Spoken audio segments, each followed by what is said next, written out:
Hello friends, आप सभी का स्वागत है।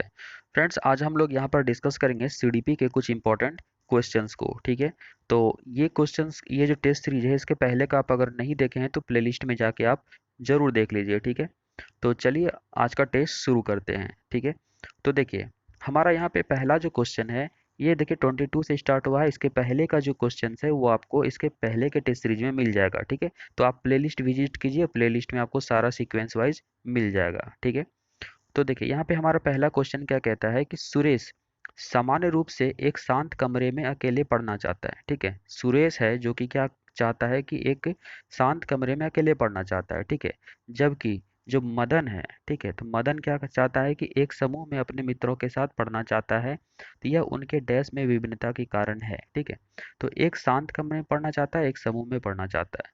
तो ऐसा क्यों है?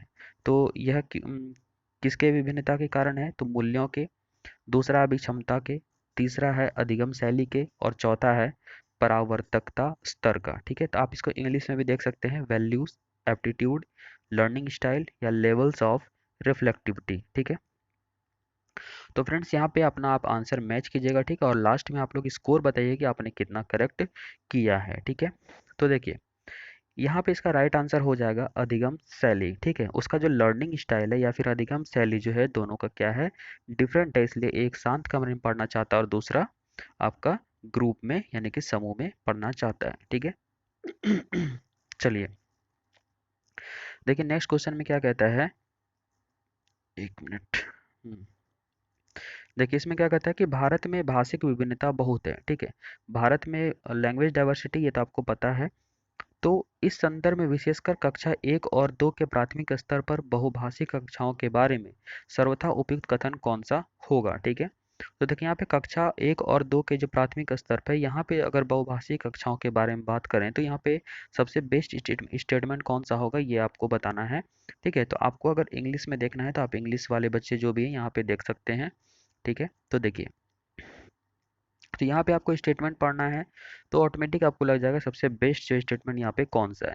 तो इसमें आप ट्राई कीजिएगा कि जो निगेटिव बातें हैं उस पर फोकस कीजिएगा, तो उसको देख के क्या करना है, हमको नेगलेक्ट करते जाना है। ठीक है, तो देखिए यहाँ पे क्या कहता है, सबसे पहले में शिक्षार्थियों को अपनी मातृभाषा या फिर स्थानीय भाषा का प्रयोग करने पर दंडित किया जाए। ठीक है, तो यहाँ पे जब आप देख रहे हैं दंडित किया जाए, क्या निगेटिव बातें हैं, तो ऑब्वियस है कि ये देख के ही आप इसको नेगलेक्ट कर सकते हैं। ठीक है, दूसरा क्या कहता है कि विद्यालय में उन्हीं बच्चों को प्रवेश दिया जाए जिनकी मातृभाषा वही हो जो शिक्षा के लिए अपनाई जा रही है। तो यहाँ पे देखिए कहता है उन्हीं बच्चों को, इसका मतलब सभी को आप अलाउ नहीं कर रहे। तो ये भी एक नेगेटिव बातें हैं, तो इसको भी देख के आप हटा सकते हैं। ठीक है, फिर देखिए थर्ड में क्या कहता है कि शिक्षक को क्या चाहिए, तो सभी भाषाओं को जो है सम्मान करना चाहिए और सभी भाषाओं में अभिव्यक्ति के लिए बच्चों को प्रोत्साहित करना चाहिए। तो ऑब्वियस है दोस्तों, ये वाला जो ऑप्शन है बहुत ही अच्छा ऑप्शन है। ठीक है, तो हमारा राइट आंसर थर्ड नंबर यहाँ पे हो जाएगा। तो नेक्स्ट भी हम लोग चेक कर लेते हैं। देखिए यहाँ पे क्या कहता है कि जो बच्चे कक्षा में मातृभाषा का उपयोग करते हैं, अध्यापक को उनकी उपेक्षा करनी चाहिए। देखिए यहाँ गलत बात है, उपेक्षा, तो इसको देख के हटा देंगे तो ऑब्वियस हमारा क्लियर हो गया कि हमारा राइट आंसर क्या हो गया, 3 नंबर। ठीक है, चलिए बहुत बढ़िया, चलते हैं नेक्स्ट क्वेश्चन पे।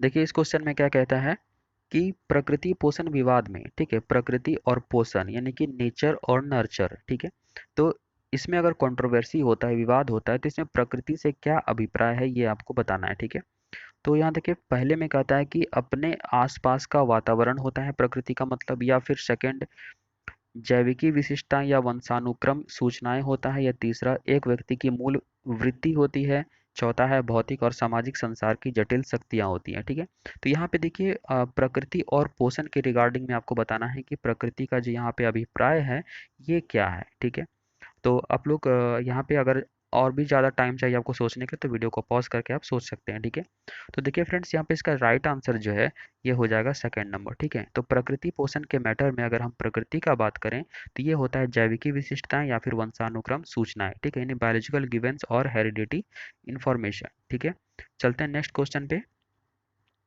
देखिए इसमें क्या कहता है, एक मिनट। देखिए क्वेश्चन में क्या है कि जनसंचार माध्यम समाजीकरण का एक महत्वपूर्ण माध्यम बनता जा रहा है। ठीक है, तो ये जो जनसंचार माध्यम होता है यानी कि जो ये मास मीडिया होता है, ठीक है, तो ये क्या है, तो सामाजिकरण का एक महत्वपूर्ण माध्यम बनता जा रहा है, ठीक है। यानी कि समाज में जो है जनसंचार जो मीडिया है बहुत बड़ा रोल प्ले कर रहा है। तो नीचे दिए गए कथनों में कौन सा जो है सबसे उपयुक्त कथन है, ये आपको बताना है, ठीक है। तो देखिए सबसे पहले यहाँ पे क्या कहता है कि संचार जो है, संचार माध्यम पदार्थों के विज्ञापन और विक्रय के लिए एक अच्छा माध्यम है। तो ये जो संचार है, मास कम्युनिकेशन, ये क्या पदार्थों और विज्ञापन के लिए होता है, ठीक है। तो ये आपको पढ़ के ही लग रहा होगा, ऐसा कोई बात नहीं है, वो सामाजिकरण में बहुत बड़ा रोल प्ले करता है। तो आज आगे भी हम लोग पढ़ते हैं, ठीक है। सेकंड में कहता है सामाजिकरण केवल, तो आपको केवल देख के तो पहले ही नेगलेक्ट करना, ये तो आपको पता ही है, ठीक है। थर्ड में कहता है कि जनसंचार माध्यमों की पहुंच बढ़ रही है और जनसंचार माध्यम अभिवृत्तियों जो कॉन्सेप्ट्स होते हैं, मूल्यों और विश्वासों को प्रभावित करता है।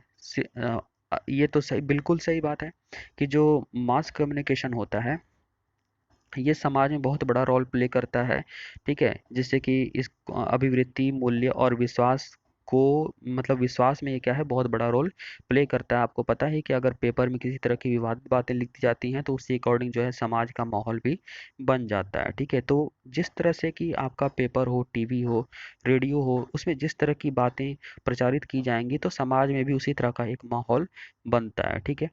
तो यहाँ पे देखिए इसका राइट आंसर हो जाएगा 3 नंबर, ठीक है। तो यहाँ पे फर्स्ट नहीं होगा, ठीक है। यहाँ पे 4 में क्या कहता है कि बच्चे संचार माध्यमों के साथ प्रत्यक्ष रूप से अंतःक्रिया नहीं कर सकते हैं। तो यह यहाँ देखिए, यहाँ पे कुछ भी नेगेटिव बातें रहेंगी तो वो आपको नेग्लेक्ट करना है, ठीक है। तो यहाँ पे राइट आंसर हमारा क्या हो गया, 3 नंबर। अब चलते हैं नेक्स्ट क्वेश्चन पे। अब देखिए नेक्स्ट क्वेश्चन में क्या कहता है कि बच्चे किस प्रकार से सीखते हैं, ठीक है। तो यहाँ पे कहता है बच्चे कैसे सीखते हैं। तो नीचे दिए गए कथनों में कौन सा इस प्रश्न के विषय में सही नहीं है। तो यहाँ पे आपको नहीं बताना है जो करेक्ट नहीं है, ठीक है। तो देखिए यहाँ पे जब नहीं लिखा है तो आंसर भी आपको निगेटिव ही फाइंड करना है, ठीक है। जब क्वेश्चन आपको निगेटिव पूछ रहा है तो आपको आंसर भी कैसा फाइंड करना है, निगेटिव। तो देखिए आपको बताए थे कि जहाँ भी केवल वर्ड रहे वो निगेटिव होता है। तो आपको फर्स्ट में ही दिख रहा है बच्चे केवल कक्षा में सीखते हैं, तो हमारा केवल देख के ही हमारा राइट आंसर आ जाता है, ठीक है। तो ये देखिए हमारा राइट आंसर यही हो जाएगा। अगर हम सेकंड का बात करें तो यहाँ पे क्या कहता है कि बच्चे तब सीखते हैं जब वे संज्ञानात्मक रूप से तैयार होते हैं, ठीक है। जब वो कॉग्निटिवली रेडी होते हैं तभी बच्चे वो सीख पाते हैं। ये तो ऑब्वियस सा बात है, जब वो मेंटली रेडी रहेंगे तभी वो बच्चे किसी भी चीज़ को अच्छे से सीख पाएंगे। अगर हम थर्ड का बात करें तो यहाँ पे कहता है बच्चे अनेकों प्रकार से सीखते हैं। बिल्कुल सही बात है, सभी के सीखने की जो प्रक्रिया होती है वो अलग अलग होती है, यही हमारा क्या होता है, इंडिविजुअल डिफरेंसेस होता है। चौथे की बात करें तो यहाँ पे कहता है बच्चे सीखते हैं क्योंकि स्वाभाविक स्वाभाविक रूप से प्रेरित रहते हैं, ठीक है। क्योंकि बच्चे वही सीखते हैं जो कि क्या होता है, नेचुरली मोटिवेटेड रहते हैं कि हमें कुछ करना है, ठीक है। जिन बच्चे के माइंड में आ जाता है कि हमें कुछ करना है तो बच्चा ऑटोमेटिक उस चीज़ के बारे में जिज्ञासु रहेगा, सीखने के लिए प्रेरित रहेगा, ठीक है। चलिए बहुत बढ़िया, चलते हैं नेक्स्ट क्वेश्चन की तरफ। देखिए इसमें क्या कहता है कि प्राथमिक विद्यालय शिक्षक को अपने शिक्षार्थियों को अभिप्रेरित करने के लिए निम्नलिखित में से कौन किस रणनीति को अपनाना चाहिए, ठीक है। यानी कि जो प्राथमिक विद्यालय है तो शिक्षक को अपने शिक्षार्थियों को मोटिवेट करना चाहता है, विप्रेरित करना चाहता है, तो इसके लिए जो है कौन सा रणनीति अपनाना चाहिए। तो पहले में कहता है कि प्रत्येक विद्यार्थी में अंक लाने के लिए स्पर्धा को प्रोत्साहित करें। फ्रेंड्स आपको बता दूं कि अगर अगर आप यहाँ पे ज़्यादा टाइम सोचते हैं कि आपको मिले और आप सोचना चाहते हैं उसके बाद आंसर करना चाहते हैं तो वीडियो को पॉज करके इसका आंसर कर सकते हैं, ठीक है। उसके बाद आप प्ले करके वापस से इसका आंसर देख सकते हैं। तो देखिए यहाँ पे क्या कहता है, प्रत्येक शिक्षार्थी को अंक लाने के लिए स्पर्धा को प्रोत्साहित करना चाहिए। तो आपको पता है कि जहाँ पे अंक वर्ड मिले इसको देख के हमें क्या करना है, नेगलेक्ट करना है, ठीक है। सेकंड का बात करें, प्रत्येक गतिविधि के प्रेरक के रूप में प्रोत्साहन, पुरस्कार और दंड का उपयोग करना चाहिए। तो देखिए यहाँ पे दंड का उपयोग गलत बात है, ये नहीं करना चाहिए, ठीक है। उसके बाद है तीसरा, बच्चों को उनकी रुचियों के अनुसार अपने लक्ष्य निर्धारित करने और उन्हें पाने के उद्यम में सहायता करनी चाहिए। बिल्कुल सही बात है, ठीक है। उसके रुचि के अकॉर्डिंग जो है अपने लक्ष्य निर्धारित करने चाहिए और उन्हें पाने के लिए जो है उद्यम में सहायता करनी चाहिए। तो बिल्कुल सही बात है, तो हमारा राइट आंसर यहाँ पे हो जाता है 3 नंबर, ठीक है। चौथा का बात करें तो यहाँ पे कहता है पूरी कक्षा के लिए मानक लक्ष्य। तो जहाँ पे मानक वर्ड मिले इसे देख के आप हटा सकते हैं। तो यहाँ पे हमने जो भी की पॉइंट्स आपको बताए हैं वो आप नोट डाउन कर सकते हैं, ठीक है। चलिए बहुत बढ़िया, आप लोग लास्ट में स्कोर जरूर बताइएगा आपने कितना करेक्ट किया है, ठीक है। चलिए चलते हैं नेक्स्ट क्वेश्चन पे। देखिए नेक्स्ट क्वेश्चन में क्या कहता है कि निम्न में से कौन सा समाजीकरण का एक प्रमुख कारण है, ठीक है। तो ये देखिए, which of the following is the primary agent of socialisation.